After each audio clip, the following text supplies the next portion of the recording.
తన ఉచితమైన కృపను బట్టి రక్తము ద్వారా విమోచించి మన అవసరతలు, మనకున్న ఏకైక అవసరం ఏంటో చెప్పండి? ఈ లోకంలో ఏం కావాలి? ఒక మనిషి కంటే విమోచన కావాలి. నేను చెప్పాను, మనిషికి సంతోషం, సమాధానం కావాలి. అది ఎక్కడుందంటే దేవుని సన్నిధానంలో ఉంది.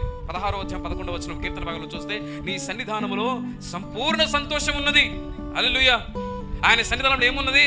సంపూర్ణ సంతోషం ఉంది. ఏడుపు మొక్కతో కానీ దుఃఖంతో కానీ ఇక్కడికి రాకూడదు.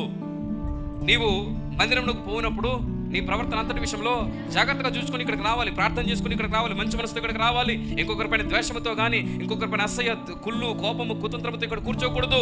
దేవుడు నిన్ను చూస్తున్నాడని ఆశతో, ఆకాంక్షతో ఇక్కడ కూర్చోవాలి. హల్లెలూయా. మంచి మనసుతోనే ఇక్కడ కూర్చోవాలి దేవుని మందిరంలో.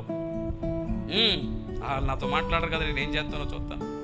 వాళ్ళకి నాకు పడదు కదా, వాళ్ళు ఏం చేస్తారో చూస్తాను. ఇవాళ అక్కడ కూర్చొని ఇక్కడ కూర్చొని, వారికి నాకు పడదండి, వాళ్ళ ఇంటి పేరు వేరే అండి, మా ఇంటి పేరు వేరండి, ఏమీ సంబంధం లేదు. చనిపోతే అందరూ ఒకటే, ఆయన ఎదుట అందరం ఒకటే.